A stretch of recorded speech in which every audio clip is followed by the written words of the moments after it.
This is hybrid meeting format. It's Thursday, May 28th of the year 2026. We're meeting in the Nauset Meeting Room. It's just about 10 o'clock. On the top of our agenda is a link to the Zoom virtual link. You could join us. Also, if you want to join by telephone, there's a phone number and webinar ID also. So, open the meeting to welcome everyone. Committee members, Ginny Farber, Judith Bruce, myself, Kevin Galligan, John Smith, Lynn Bruneau, Bob Mullen. Welcome everybody. George Meservey, Rich Waldo, DPW, Karen Sharpless. I think Mike is joining us by Zoom, or will be. He should be momentarily. He Right. just got out of another meeting. Right, so, all right. Anyone here for public comment? And again, folks here, any public comment? Sure, come on up, please, Craig. Good to see you. Good to see you. Craig Oliveira, 9 Uncle Vic's Way, also a member of the Finance Committee. Last meeting I came, and I believe Judith Bruce had made a comment that there were some inaccurate comments made at town meeting for public speak, and I just didn't know if you had any additional follow-up as to what maybe inaccurately had been mentioned. Well, good tee up, because we don't respond during public Yep, comment, but yeah. the perfect thing is, we have comments about the annual meeting, so. Perfect. Good segue, Yes, thank you. thanks. And that's, So we're going to, point I don't recall having made that, but that's okay. If this doesn't come up, please see me after and just let me know what it was that I had commented on, because I'm just not, is Yeah. that okay? I'm not- Sure. Okay. Yeah, it was just I'm sort of. sorry. No, in reference to the town meeting, you had just said it was a pretty good town meeting. There was some nice dialogue about it. There was just a few points that you took issue with, I suppose. Oh, okay. And I just didn't know if there was a follow-up to that, just out of curiosity, because it was a lot of budgetary finance stuff. Yeah. Was just looking for that, your committee versus, yeah, Okay. so thank you. Thank you. We'll hopefully get some Great. clarification. anyone else for public comment? Seeing none, so let's go on to town meeting follow-up. So we've got final comments on annual town meeting actions. I think we have a few. We can certainly talk about the important one, which was the funding of Mill Pond and other related things. George, I'm looking, yeah, please. Let me give you an update. There's a couple things that were funded at town meeting that we cannot wait till July 1 to get going. So I've got a scope from UMass to do the study of the characteristics of Mill Pond, whether there's enough food for oysters, oxygen, with how the hydrodynamics work, so that food gets to where it needs to go. Things like that. It's a $25,000 scope item. I'm ready to execute the contract. And I want to do that immediately because when we have this study completed, and by the way, I'd like to run this study through the advisory committee. I think it's appropriate. Other things we'll do through the water quality committee. But when the study is done, we need to immediately get an RFP out to get a grower, because growers need a lot of lead time to get the animals ready and the seed ready for the next growing season. So I just, a minute ago on the way in the door, I just heard from UMass. They've adjusted their scope so they will commit to finishing by October 15th, which works with our schedule much better than a mid-December finish. So that's all predicated on a positive outcome of their study. We can move forward, but I don't see any fatal flaw indicators at the moment. Well, just on that, I don't think we need a motion. Voters voted, George is taking it at a staff level, but just a little accounting bean in my head. They know if you're awarding now, they're not getting paid until after July 1. UMass has never billed Okay. within a year, usually. Just had to ask. Yep. I guess the dollars aren't that important to them. Very long history. If I may, just on two other items that were funded at town meeting, they're water quality related. The Baker's Pond alum project was funded, and that's basically a staff function to get all that done. That's the other thing for an October alum treatment we need to get going right away. So we've already got we're working to secure a vendor who will do the notice of intent and secure the other permits so that we can then go out to bid for that alum treatment. So that's staff only. And then with regard to the Cedar Pond sediment, either removal or sequestration, That's a fairly in-depth chemical biological discussion, and I think that's probably best held in the immediacy with the Water Quality Committee and keep you posted along the way how it's going. Because we don't really know what the outcome is of that, but we've got funds, and this is the logical next step to deal with Cedar Pond. So could I just ask on that, and others may want to chime in, what you just described that activity to be is it leading up to the ability to reduce the oversight and requirements through the superseding order? I mean, Absolutely. this is what we're There is an trying, evaluation in right? the 2025 report that came out at the end of April or May, that says that it indicates they'll evaluate the monitoring program as part of the whole Yeah. Phase 2 evaluation.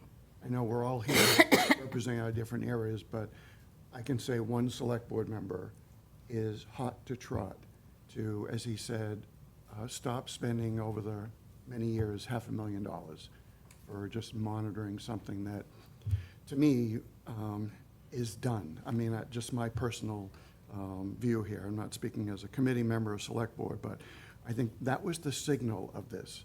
I mean, sediments and all this other evaluation is good, but we really want to get to a point of when are we done with this monitoring? Absolutely. And as you know, there's been so many years of abuse and the impact of cormorants over top, and the sediments appear to be the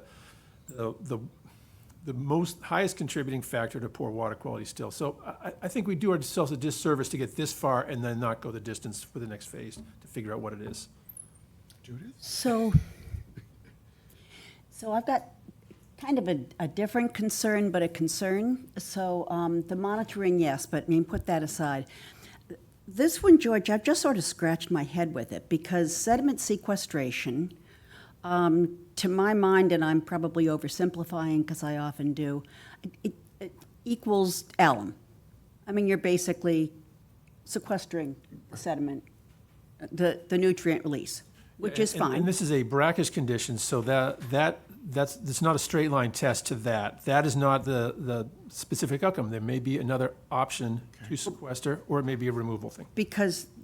So there would need to be another option, because in fact, you can't use alum with salinity higher than 1 part per thousand. Right. And Cedar's running 8 to 13 after 9 years of trying to get that salinity down. You can't go over 2 at all without risking toxicity. And that, I mean, that's not coming from me, that's coming from experts on alum. So, okay, is there why we're may bringing be in experts other to help us. ways, Right. and so if there are other ways, by all means, let's look at it, let's do a study, and let's see. But then when we're talking removal equals dredging. And I don't want my co-member here to start, to my left, Well, I to start think twitching. there are But, some, we have a lot. alternatives in between those two extremes. There's removal of sediments that doesn't constitute dredging? There- In the Cape Cod there is- ACEC, where there has been no sediment removal, which equals no dredging, which means that it's a complete non-starter? Without ahead, getting too George. far beyond my master's degree in community planning, I would say that it has been described to me that there are aeration options that might have time of year restrictions that could help lift That could sediment lift, so remove. that it could Okay. wash out. Okay, so, time. so that's good to know. And so that's sort of where my head was going, because I just get very concerned, and I don't want to say that we do it often, but I get very concerned about studying options that we know aren't options. And so that, to my mind, When you ends up say aren't giving- options, you mean not relevant, or? Yeah, because or- they can't be. Okay, I mean, so there are some options that are good options, bad options, and then there's other options that are just non-starter, you can't do it, don't even go there. So I just would not want to go down a road that starts exploring things Right, that we know going into it, Yes. we can't do it. Agreed. And again, I don't want to redo history, but we Why do go have a there, little yeah. experience with this. So that's where I was coming from in terms of having some concerns over that. In my experience, it was mostly with hazardous materials. There was a fair amount of dredging, but there's also other alternatives, aqueous capping. But to do an effective feasibility study, you have to start with Yeah.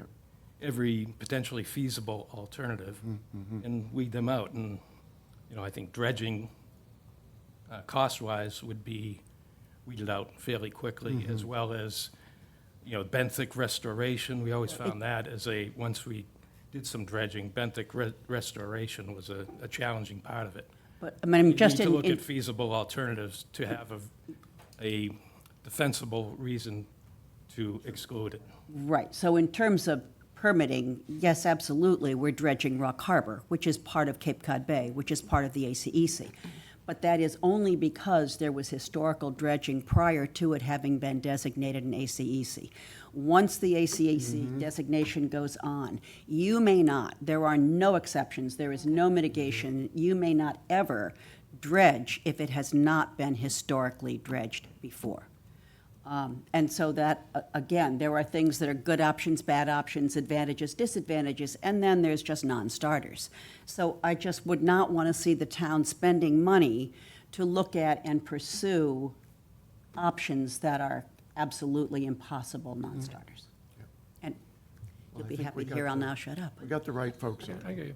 We do. Since Rich is in the room, there are a few other things that were supported at town meeting. Rich, anything you want to chime in on relative to wastewater planning for things like Phase 4?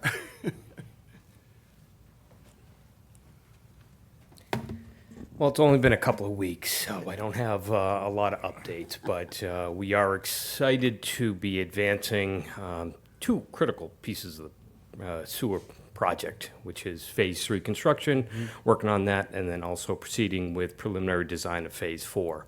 Have been in initial discussions with our engineers about doing a flyover survey for Phase 4, trying to get that done as soon as we can to at least get the first start. And we're trying to nail down those pieces, but I think that's going to be the first thing that happens pretty quick. But got to get that contract executed, which we're drafting. But as I said in town meeting, just happy with the outcome of everything with sewer right now. I think competition with the other Cape towns has actually helped us quite a bit, particularly in Phase 3, the construction pricing that we got for Phase 3 construction. Great contractor. We did issue a notice of award to them this week, so they got the notice of award.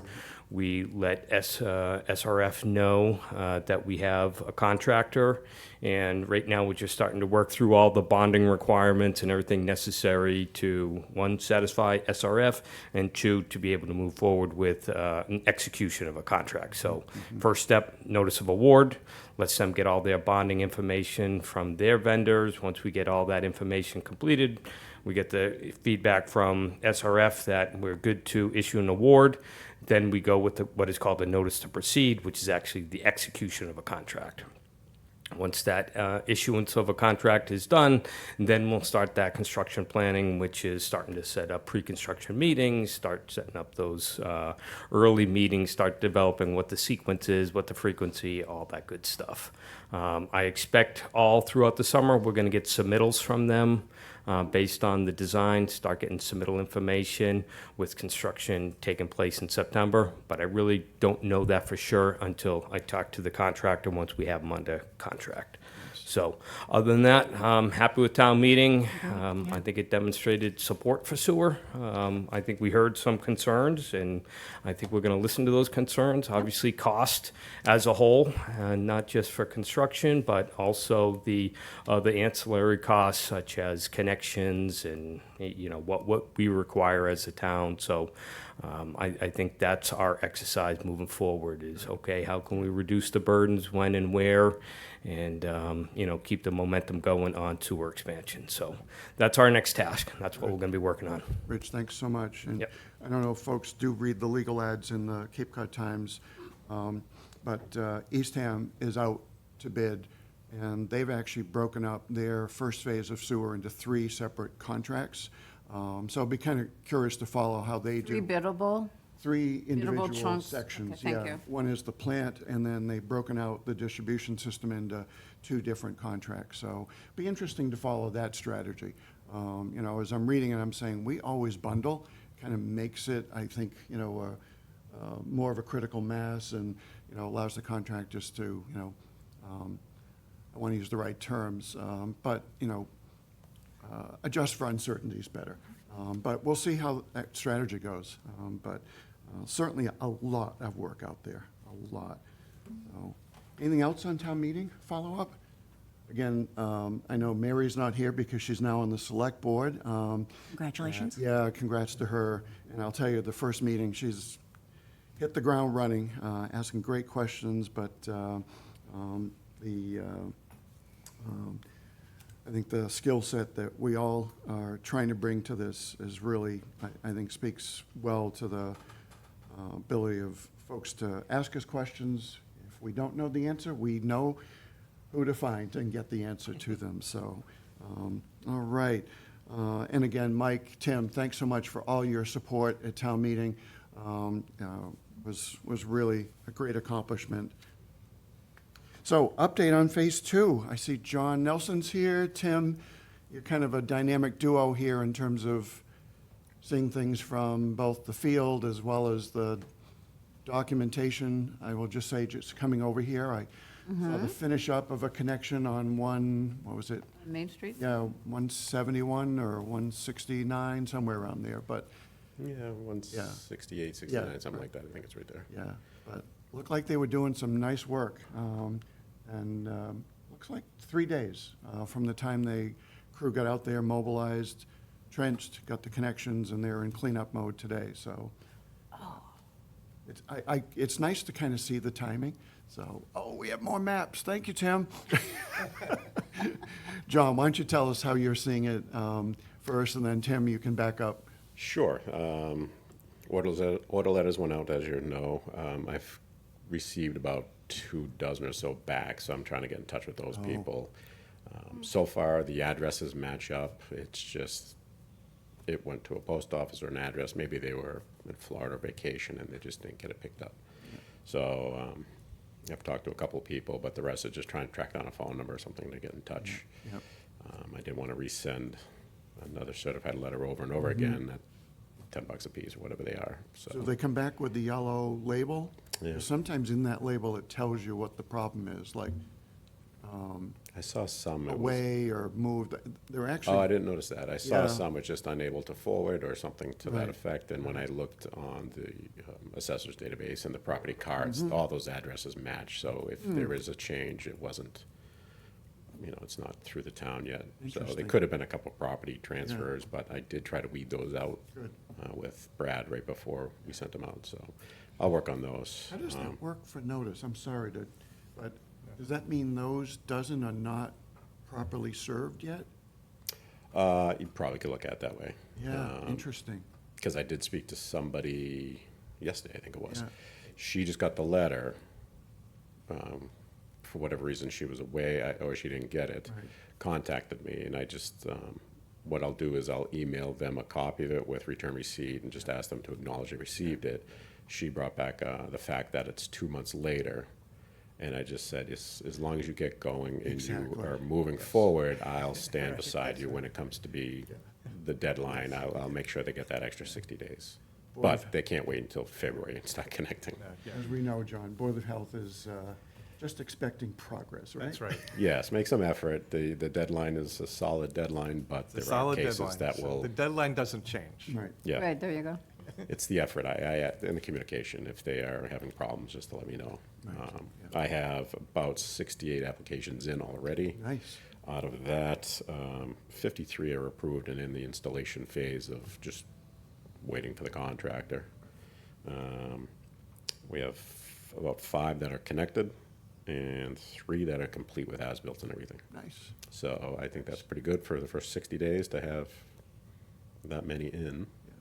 So, And it's just because I always have a spot in my heart for our freshwater ponds and especially for Uncle Harvey's because we really fought hard on this one to get this as part of Phase 2, but it's lovely to see that a property, and in fact, based on location, probably the most impactful property to Uncle Harvey's is one of the ones connected. That's great. This is great, and Uncle Harvey's has now been added to the APCC list of monitored ponds. Oh, nice. So that's really nice for the town to be able to have some additional. It seems like the feedback I'm getting, a lot of people want to get going, want to Excellent. connect. There are quite a few that want to get it done, but now we don't want to disturb our summertime, so they'll connect probably in September, October, which is fine, still within the time great. frame. But there's a lot of positive, I'm not getting a lot of pushback Excellent. yet.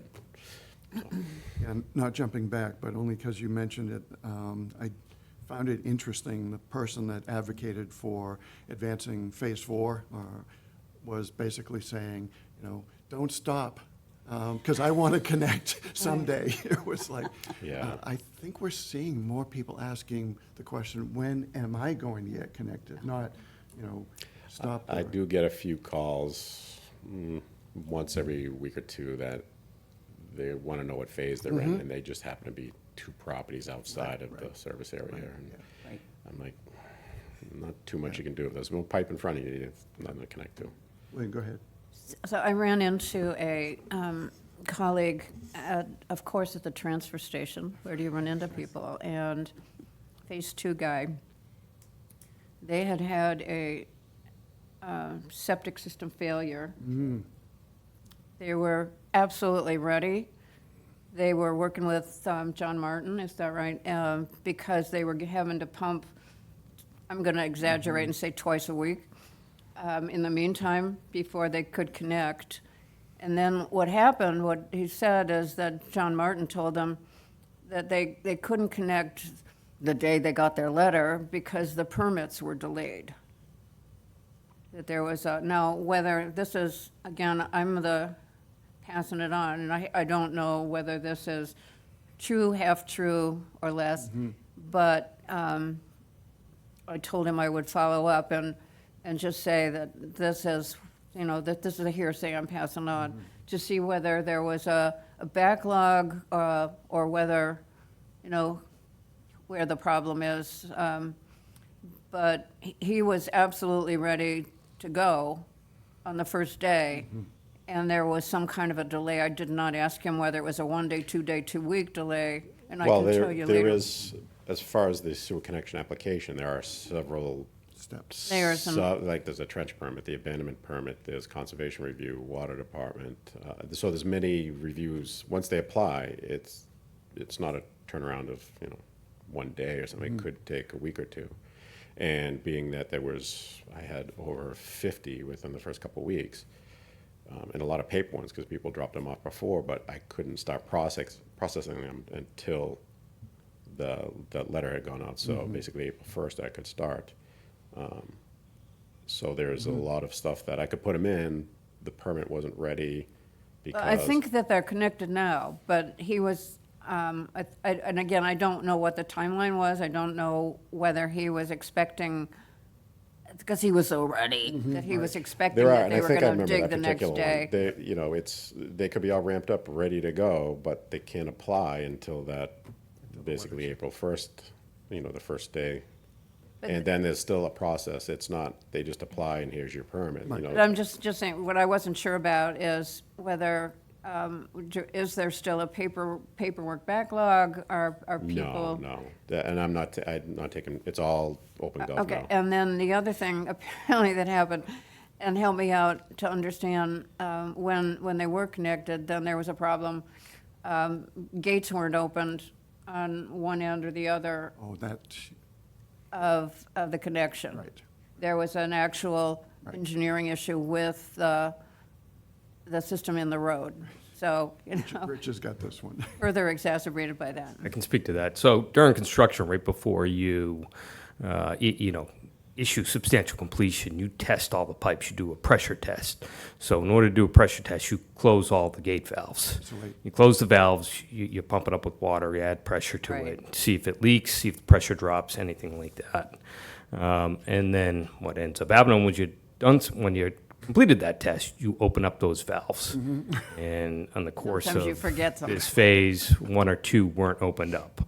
Fortunately, the contractor that was doing the install immediately called Veolia. Veolia responded, found the valves, opened them up, and case was solved. So we did have the contractor put on notice that, hey, this is the issue. It seemed like it was relegated right into that Baxter Lane area. And then they had their crew go back and check all the gate valves. Okay, good. So I think that's one of those, coming online type issues Sure. that we may have, and maybe we might kind of strategically double check that when we get into phase 3 coming online. But that's the process. That's what happens. They close them for a pressure test, and then they fail to open 1 or 2 throughout the whole thing. So maybe our collective lesson learned on this is managing expectations with regard to when people are teed up and are ready to go, reminding them here's what to expect with regard to permitting I and the try. There are paperwork some process. contractors that we're ready to go, we're waiting for the town. Well, they just applied. And it could be 2-3 weeks by the time I get different approvals done. I know That's what I'm there's- saying, but we need to be able to tell the property owners. And then the property owners won't necessarily get facts from the contractor because there's Understood. several that I'm waiting for conservation review. Conservation said you But need it's to a apply for an AR, and they're just not. Communication thing, and making sure that we're communicating with the property owners as to what the process is and where some of these little things, where these little delays can happen, and here's why. Oh, yeah, when I get them on the phone, I usually try and cover start to finish and the expectations of time frame and all the costs through Okay. betterments and stuff. And I think phase 2 is much more under control than phase 1 was. And just to add to that, and Judith, I'll get to you, but as John kind of quickly mentioned, by using OpenGov, the staff use this term all the time, but from the person outside looking in, this is a portal that allows anybody in town to track the status of applications moving through. So like John's can bring up and say, oh, it's waiting on Conscom, or it's waiting on this. Okay, We've yeah. really come a long way, folks. If I had to note one thing that really exemplifies the importance of a step, in that particular matter, is the fact that we don't issue substantial completion until we get record drawings from the contractor.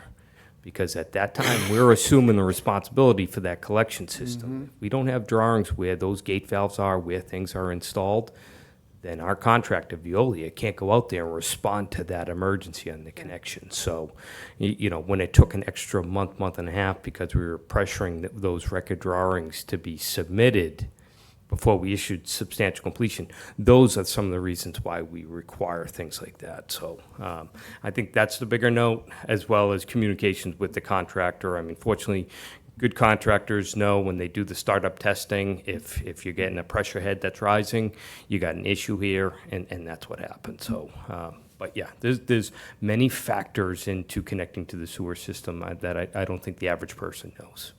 See, all of us are resources out there.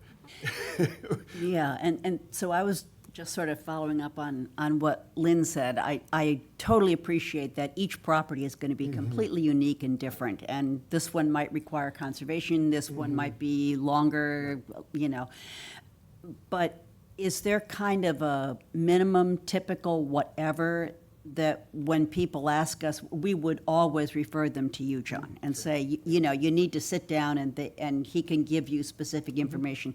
But just to be able to manage those expectations so that we know that it's going to be a minimum of 1 week. I mean, if we can get this through in a week's time, it's really good. Or hard to say the because typical is going to be more like 2 to 3 weeks, and we'll try to do it faster. But is there a I could typical? turn them around within a couple of days, but Okay. now I'm relying on other departments. So if a trench permit's needed, which they are, it depends on that staff person's availability. Vacation, he might have, Right. there's so many other things, so I have to give him some time.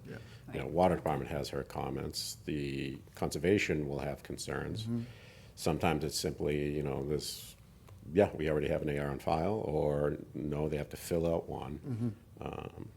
And now it's, as every property is tagged as, a wetlands potential or flood zone or something like that, they have a say in a lot more properties than I think in phase 1. So there is, I'm not trying to be selfish and say you need to do my stuff, because they cover an entire town. I'm covering just sewer areas. So I would say 2 to 3 weeks is probably a good time frame, and if they're all worked out good, I can get them done, a week or so. That's good to know. And I know John Janelle is doing everything he can to make this speedy.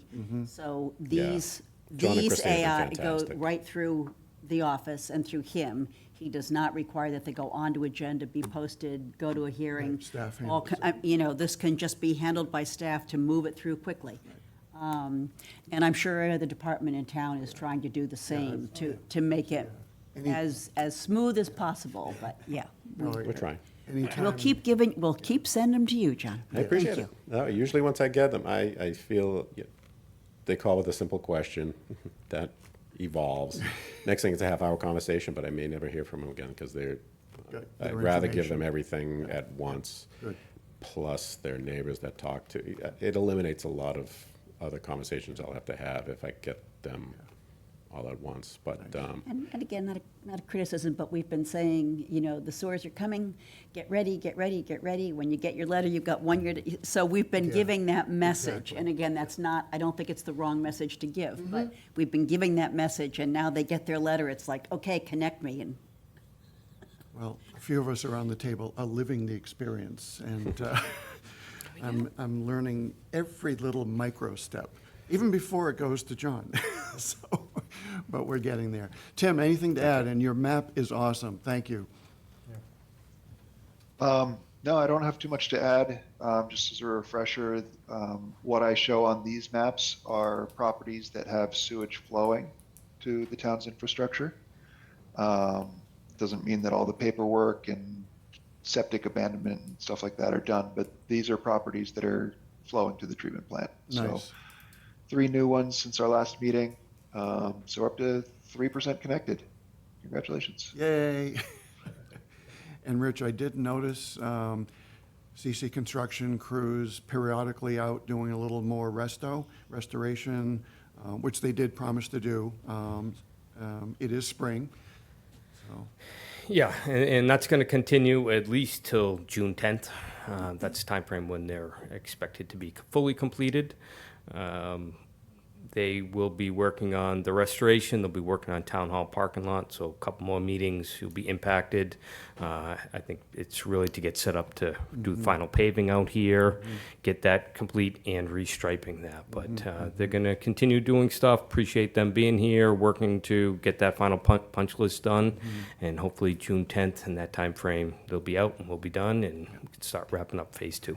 One quick question, only because I do know, since we did have a lot of plow activity, do you have a few sewer manhole adjustments you might be identifying? Can you repeat that one? With the plowing activity we Yeah. had in February, March, a lot of blades hit some sewer manholes. Are they on the hook to make adjustments? Well, they're still within the warranty period. I think I'd have to talk to Tim about that. We're looking at a couple of other things, even the tracer wire, things that were sticking Right. up too much are getting clipped. So I think when we reconvene, that's one of the things that we want to address is, where does that fall? Is that within a warranty period or does that something that gets added to the punch list? Yeah, I just know of a few that are much higher than you prefer. You've made it very clear you want a little lower than the road surface. Well, I think at the end of the day, we try having them pave around those manhole covers a little high.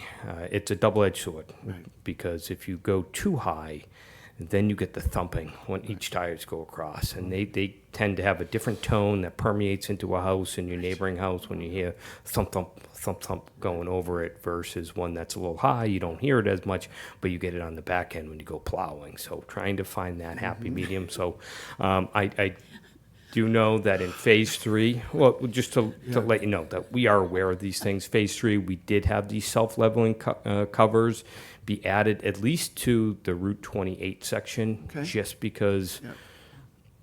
Mass DOT's been tough on the town in the past. There's been a couple we've had to fix because of their plowing activities, and that's not easy to do on Mass DOT roads, and they're quick to put the responsibility on the town. So those self-leveling ones tend to have more of a rounded curb, so you don't have that plowing stuff. So we are aware of it. I think we're just trying to modify what's the right tweak.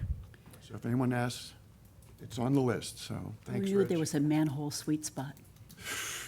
There is, just a little under, it's, when you, Scotch is my Hey. favorite. when you think of the blizzard, it's like right outside our living room, boom. Then how do you level that with a long, mean, hot summer? Right. Yeah. Even a plow driver, I mean, it chatters your teeth. We are looking at ways where they actually use thermoplastic. It's pre-cut thermoplastic line painting, what they put on the road, and it's just that right thickness that you can put it around a circular manhole cover or a square one, just to raise that up a little bit. So we're starting to look at those different approaches on how to deal with this throughout town, even if it's sewer related or not sewer related, how to address those. And again, the nuances that you guys go through, and again, compliments to Calvin, your deputy, because he made a point to help the plow operators by staking every single sewer manhole. And that allowed a plow operator to see, oh, there's a stake, and either he raised, or he just slowed down, or he prepared his jaw for the impact.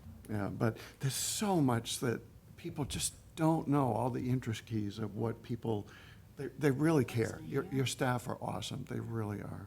So, all right. Tim, anything else on phase two? We good? So, thank you. All right, thanks very much. So, George, you did, at my request, put in the Salt Marsh slides from the Pleasant Bay Symposium of March 30th. The reason I was intrigued by this is because we know, and Mike Giggy, if you're able to chime in, we know the importance of our marsh systems from a standpoint of what's referred to as attenuation. We've all learned that term. I think we really understand it more than the average,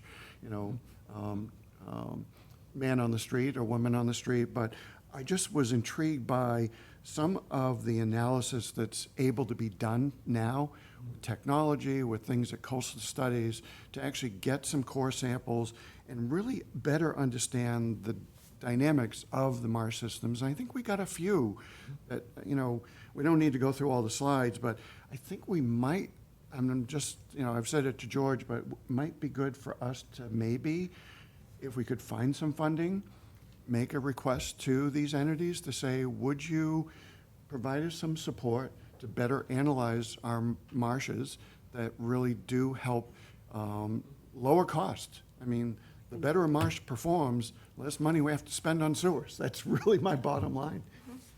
Yeah, and the savings are potentially in tens of millions of dollars. And if nature can do the job, let's let nature do the job. Right. So, I don't really have much to follow up here, except perhaps there is free cash in the fall. My hopes for the 604B program being funded are not high anymore. Don't. Mike has his hand up. Maybe, Mike, if you've heard something I haven't heard, but I haven't seen the state program that our project fits into yet. But, we can do some preliminary groundwork to see what could be done to help us. I'd probably go right to Sophia Fox and start there. It's about health of the marshes. It's about the migration of the marshes, how to make them drain better so they perform better in a natural way.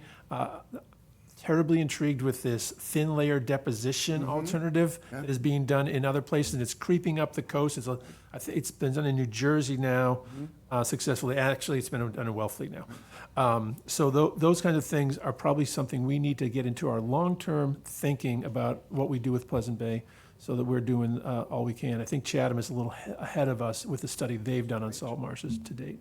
Mike, go ahead, please.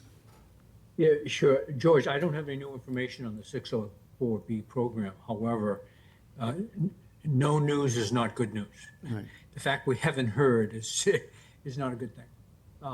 The other comment I wanted to make is we talked this morning at the Pleasant Bay Alliance meeting about potential changes in the modeling of the bay, and I reminded everybody to say the last time the model was run to judge water quality impacts, benefits, it did not include about 500 kilograms per year of attenuation that was, quite recently identified by Dr. Shanahan for the Pochette Marsh system. So there's 500 kilograms per year. Quick math says, 90 homes sewered.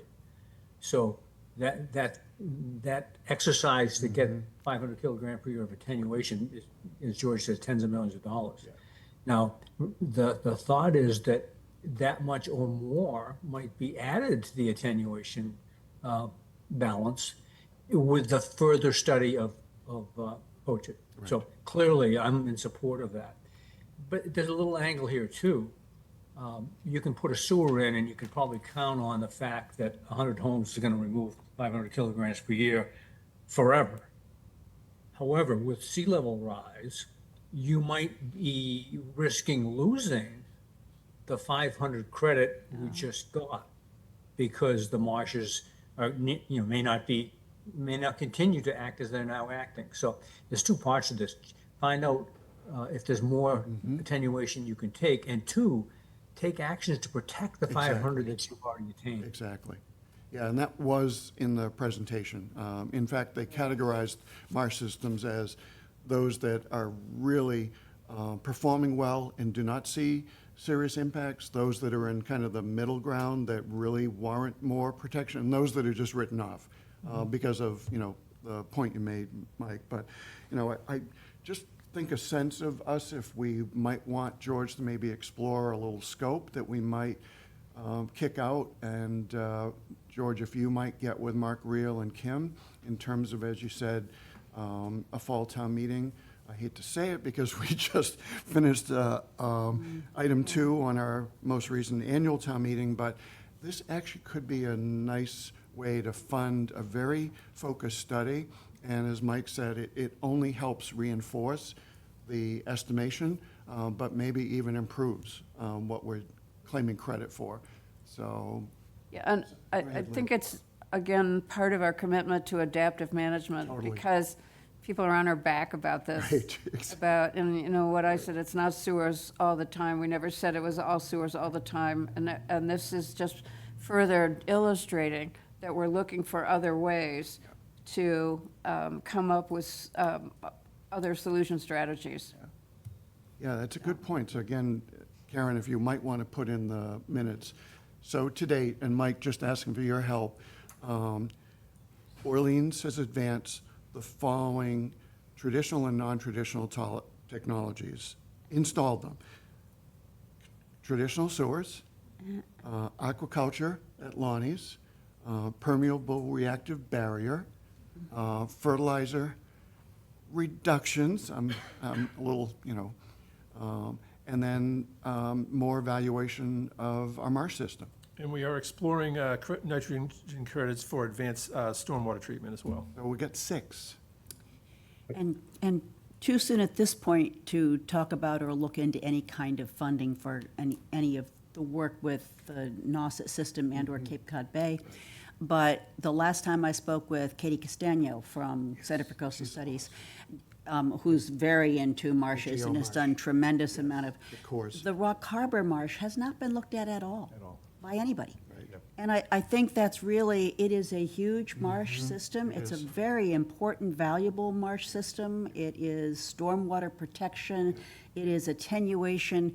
And before we get to the point where we're now saying, okay, we need to look at TMDLs for Nauset, for Rock Harbor, for Cedar Pond. Get some data. Yeah. We need, I think it would be great to throw that out there for one of these agencies or organizations to start looking at and to see if they wouldn't add that to their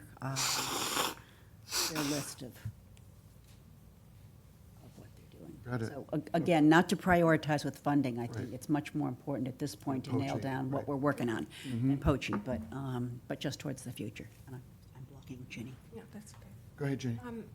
I think it might be good to add to that list that we continue to look at the efficacy of IA systems.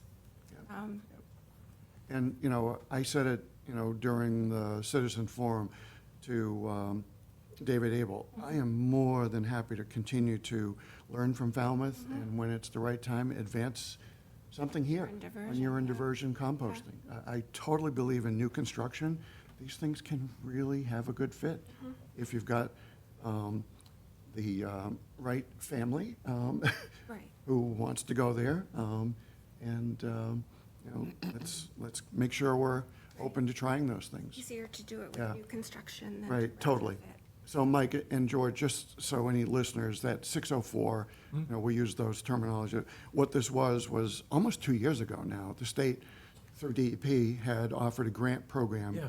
and we've applied now We met them twice. 2 summers ago, And- like in right. August, yes. So that is basically a grant program that DEP funds for, is it nitrogen-sensitive area? And it's EPA-based, so I think that's where the Right, yeah. stoppage is in funding.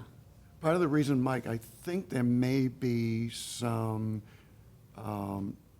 non-information, nothing yet, is I have a feeling some of it's packaged in the Environmental Bond Bill, the Make Ready Act, that is still in the amendment process on the House side. And no doubt will have to come back to be, what's it called, reconciled or put in conference committee. But I spoke to Representative Luddy yesterday just about some potential amendments for our benefit. And she said, I asked her about time frame. She said, it could be as soon as next Wednesday, or I don't know, you know. Or I don't know, Or I yeah. don't know. So it's a moving target, but I do know the governor is really trying to urge everybody to get this thing out so she can sign it. It'll be a big, big boost. And again, a bond bill does not mean the actual money. It just opens the door for future appropriations, so one step at a time. All right, anything else on the salt marsh? So George, I think a little scoping on that would really be great. I'd like to work with Mike on scoping and contact the people who provided the symposium input and see if we can't nail down how Orleans, Right. what our needs are, and then we'll go from there. Yeah, great. All right, next up, we've got minutes from our meeting on May 14th. Thank you, Karen. Is there a motion? So I made some suggested changes, and I believe that Karen shared them out with everyone. And some of it was a tidy up and clarification. And so, did everybody get them? I think so. Yeah, A red line version? mine didn't come out red line, but Oh, it got tidied, okay, so. with those But amendments? for example, one of the things that I changed it on the post-meeting follow-up, originally it just said the number for the bid from our Robert B. Orr. I thought it would be helpful, though, not just to leave that 18 million number there, but to add additional project costs so that it didn't look as though it was only going to be 18 million, because then The appropriation was 40. yeah, that was the risk, because then somebody's gonna go back or Google it and see 18 million and say, wait a minute. So, that was the change there. Then the next one, he confirmed the town continues to identify and implement efficiencies in the connection and implementation and the connection and inspection process, so that was the, and then, in the performance of the IA systems, what I did there was to take out the specific detail related to the different definitions of the types of nitrogen, and instead focus on the implications of the results of the study. So that was the change there. And then rearrange the sentences in the Mill Pond study area. And then at the very end, the list of handouts, just added one more. So it was, but again, I'm glad I don't have to write the minutes. Thank you very much, Karen. for all that you do. It's so much easier to edit somebody else's Team effort. starting work. So applause to Karen, and much gratitude continues for her to do all the heavy lift. And what I do is just the easy bits. All right. Move With those mo- edits? Moves approval as edited. Second. Moved and seconded. All in favor? Aye. Approved. Thank you very much.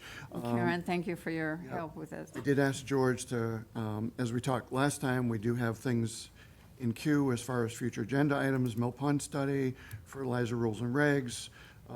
We do need to get this review of betterment sewer debt stabilization fund. Rich is left, but there'll be a time, particularly with the work of the consultant, that will bring that forward. And as Lynn had suggested a while back, we probably want to do this jointly with as many parties that may be interested. So we're going to invite FinCom, we'll invite, water, sewer commissioners, Board of Health. The Yeah, intersect clear. is, On the fertilizer rules and regs, though, how does that fit into the current select board review of the policy?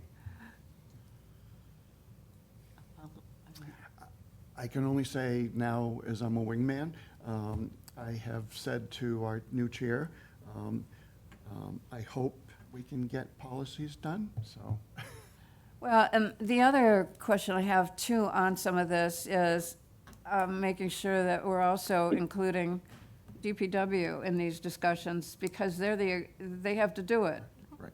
The sewer ledger rules and regs at least apply to town properties, at least, as a start. And then TBD, to what extent they might apply to everybody. Right. But if, as any of this applies to the town, making sure we understand if it's executable and practical, so that they're able to actually do what we recommend on anything like this. So I think, George, when we're scheduling this on agenda, try to do it early, because I know Rich gets to another meeting, so, Right, we'll put that on first thing. yeah, would want him, Yeah, yeah. and it's probably, yep, okay. Anything else? Could I do an update? Sure. This is on, an update on what we discussed about IA systems in our previous meeting. In a follow-on meeting with the Board of Health, we had, just by chance, there were 4 IA systems that came in for review at our last Board of Health meeting. You were really ready. Right, we were ready. We had the data in front of us. We were able to help. But it became apparent that that we need to create a policy and a procedure for when to do monitoring of IA systems and how often it happens. Because I'll tell you, the first one gentleman who came in with data based on, from 2022 all the way up to the present moment. And we were able to look at his data and make a decision and help him reduce the number of times he had to monitor from 4 down to 2. And then the state actually shows you, tells you in their documentation when you need to do those 2 monitoring sessions. So he was happy.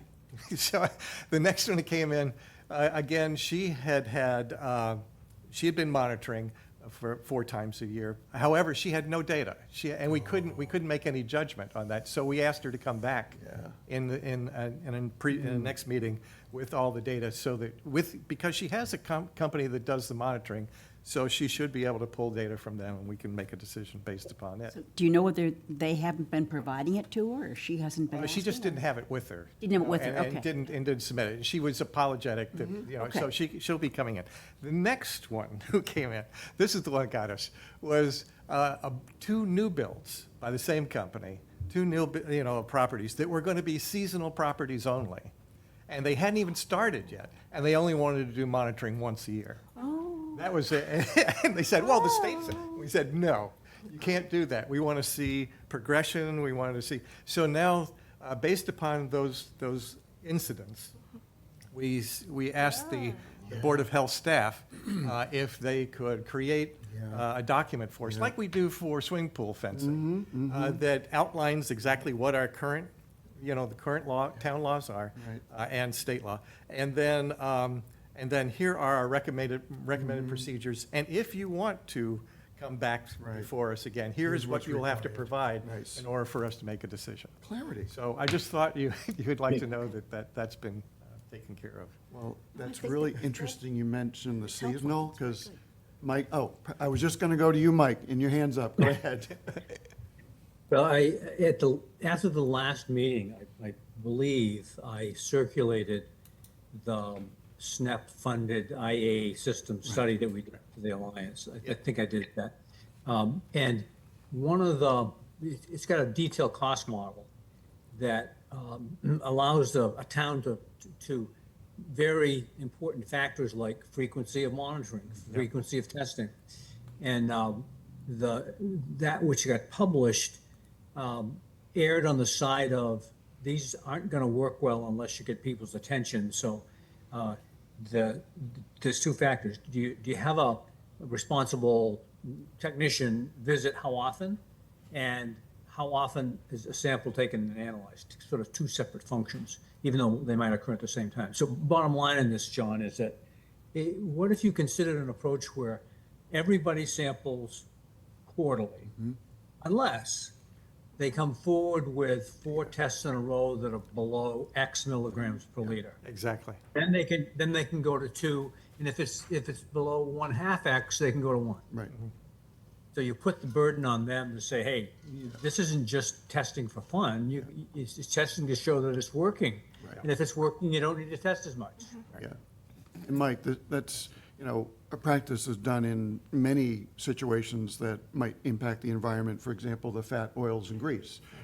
We see they have a quarterly requirement, but as performance indicates, then Board of Water Sewer Commissioners grants relief. And if something changes Right. to the Then- negative, right, then, or something changes, period. Let it be said, we're flexible, but John, to your point, data is really helpful. It is. Yeah. You just need, and Mike mentioned the responsible entity. I think they're called RMEs, the Responsible Management Entity. So again, as we're seeing more IAs installed and you have a qualified entity, you can be confident that the data is there Well- and there's somebody that knows what they're doing. And that's another thing that the staff is following up on. Just as Mike pointed out, there was a lot of missing data in our original report. And so they're going to go back and see if they can't fill in what those missing items were, especially around Like total total nitrogen? Yes. Total nitrogen. So that's work that's underway as well. That's great. Yep. Judith? Yep. Well, I was going to say, to my mind, there's also the question of what is the value that we're holding people to or asking of them? I mean, is it the 19? Yes, it is. for It right is. now, yeah.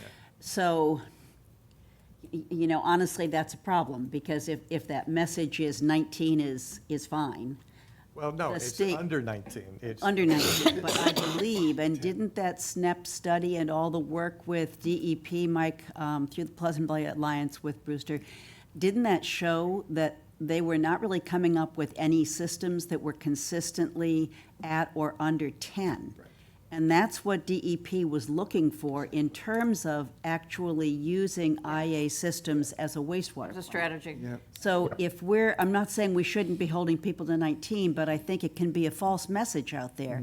If we're rolling along saying, oh, well, this is great because everyone's meeting it, well, what they're meeting is twice what the state would ever allow you to use in terms of your Well, the one that- your work on wastewater. Just as an example, the one that we did approve for going from 4 down to 2, its average was under 14. And it was, and it's only spiked up to, to the 19 level once, in the 2.5 years that they provided data. So there was, we're trying to make sure that we keep it down as low as possible. And we've asked the homeowner to go back and not just monitor, but if there is a spike, go back and find out what happened. Exactly. Give us a reason as to why that occurred. Was there nobody there at the home, or was there Clorox. Right, or but, was there Clorox or something that went into the system? and again, I'm not trying to beat this poor horse to death, but when I just look at the values we get from our wastewater plant on effluent disposal, we're consistently running something like 2 to 3. And Chatham's plant that's been open and running for 15 years now, they're quote new, I thought they're still their new plant. The first 5 years they were open, when I was actually tracking this, they always hit 1 to 2. And they only had one reading that was over that, and that was 3. So where we're sort of cheering, saying, hey, this is a great solution at 14. Well, I know. remember, these are homeowners. I know, They're not I professionals. get it. I'm just concerned about the message that gets out in terms of what is the approach and what is the success. But beyond the success, I think, to my mind, is the reliability. Yeah. If you're going to spend the money, and whether you're the homeowner or the municipality, don't you want a sort of guarantee that your money is going where it needs to go and that it's accomplishing what you need to accomplish? So here's one question I've got for John. Yeah. So on these 4 applicants, were they all the homeowners? No, the last 2 were the builder. Remember, they had just finished So building. there's no connection to the homeowner? They haven't, The accountability. there's no accountability. They are getting ready to sell these properties. With their extra gee bedroom? whiz. Right, with the extra bedroom. Yeah. And, what we ask them No to skin do in is the make game. sure that the homeowner understands the responsibility of what they're going to put in Whoa. the system. Yeah. So, So aside from having to continue doing 4 times a year monitoring, if their results are coming out at 30, they have to come back before us. What the other thing that we've provided is some guidance that because we're going to be seeing the data from now on as it comes in quarterly. Because of that, if we determine that there's someone that has a spike that's beyond the realm of what we want, we're going to ask the homeowner to come back in and explain this.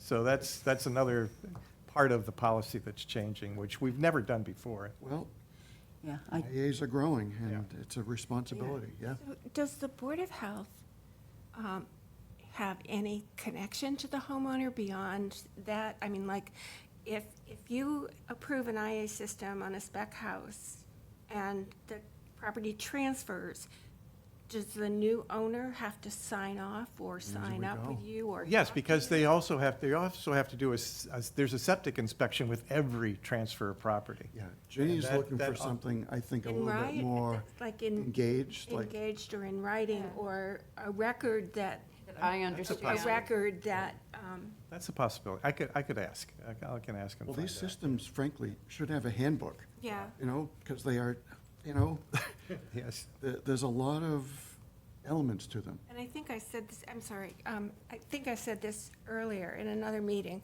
that sometimes when we have spec houses on Conscom and it's really fragile terrain, we have asked the spec builders to have a handbook or we've asked if there was one, because, you know, you've got all these wonderful mitigation plans and then somebody Right. It has no idea. mows them down. That's right. Okay, well, that's a good suggestion. We'll take it forward. Yeah, I mean, in a way, you're being helpful. Yeah. As a homeowner is, you know, bought a new house, thinks it's wonderful, but, oh, you know, I have a smart thermostat, okay, I can handle that. But, I mean, all the technology that we throw yeah. in at people, Yeah. it's like overwhelming. Yeah. So, we're here to help. All right. Last item we got is adjournment. So moved. Moved and seconded. All in favor? Right. Thanks.